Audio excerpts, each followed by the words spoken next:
ஏய் நிறுத்துடா. என்னடா உங்க ஊரு திருவிழா? அடுத்த வாரம் எங்க திருவிழாக்கு வாடா. நம்ம சென்னையில இருந்து 50 பேரை இறக்கி கொளுத்துன்னு கொளுத்துறேன்டா. ஏதோ உங்க ஊர்ல திருவிழா வச்சுட்டாங்களா, பெரிய பீத்து பீத்திக்கிறாங்க. என்னடா அழுத்துக்கிறீ? என்னடா அது ஒண்ணும் இல்ல மாமா, என் கூட்டாளி விக்கதான் உனக்கு தெரியுமே.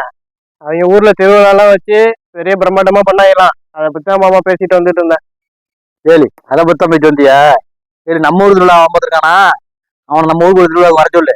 என்ன பண்றோன்னு பாரு. அதான் மாமா, அவன் வச்ச ஆர்கெஸ்ட்ராவோட நம்ம வைக்கிற ஆர்கெஸ்ட்ரா சூப்பரா இருக்கணும். 2 லட்சம் ரூபாய் இருந்தாலும் பரவாயில்ல, வச்சுதான் ஆகணும். சரி, ஆர்கெஸ்ட்ராவா? சும்மா திண்டுக்கல் ரீட்டாவையும் கலக்கல் கவிதாவையும் மிக்ஸ் பண்ணி 30 பீஸை இறக்கி ஃபுல்லா ஸ்பீக்கரை அடிக்கி வச்சு கிழிக்கிற கிளியில எல்லா பையனும் ஆன்னு பார்த்துட்டு உட்காந்துருப்பான். நீ என்ன அப்பயே வாய பொழுதுட்ட? கோயில் திருவிழாவில் அவ்வளவு வேலை இருக்கு, கோர்ட்டுகளை கும்மாளம் போட்டு நிக்கிறீங்க, என்ன விஷயம்? ஏப்பா, கும்மாளம் போடுறோமா? நாங்களும் கோயில் சம்பந்தமா தான் பேசிக்கிட்டு இருக்கோம். இவன் ஆர்கெஸ்ட்ரா வைக்கலாங்கிறான், நான் ஆடல் பாடல் வைக்கிறாங்கிறேன். அதை பத்தி தான் பேசிக்கிட்டு இருக்கோம். ஏய், கோவிலுக்கு வரி வசூல் நான் முடிக்கவே இல்லை. அந்த தெருவுலையும் ஆகல, இந்த தெருவுலையும் ஆகல. அது அவரோட வீழ்ச்சி பத்தி பேச வேண்டியா? ஏப்பா, வசூல் பண்றது எங்க பொறுப்பு. அதை பத்தி நீங்க நினைக்கிறியா? கலக்கல் கைதா வச்சு ஏரியாவை கலக்குறோம். அதுக்கு உங்க ஒத்துழைப்பு மட்டும் தான் எங்களுக்கு வேணும்.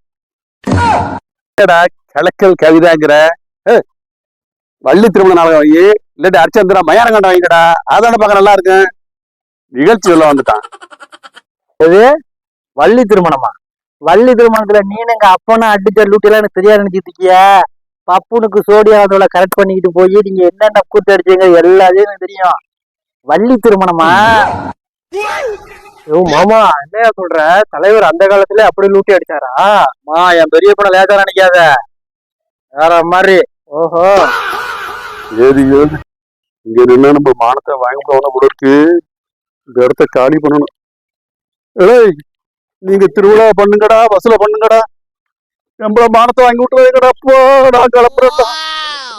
உண்மையை சொல்லதில்ல, பெரிய முடுக்கு முழி கட்டு வெளில வந்துருச்சு பத்தியா இல்லையா? ஓட்டத்தை பாரு.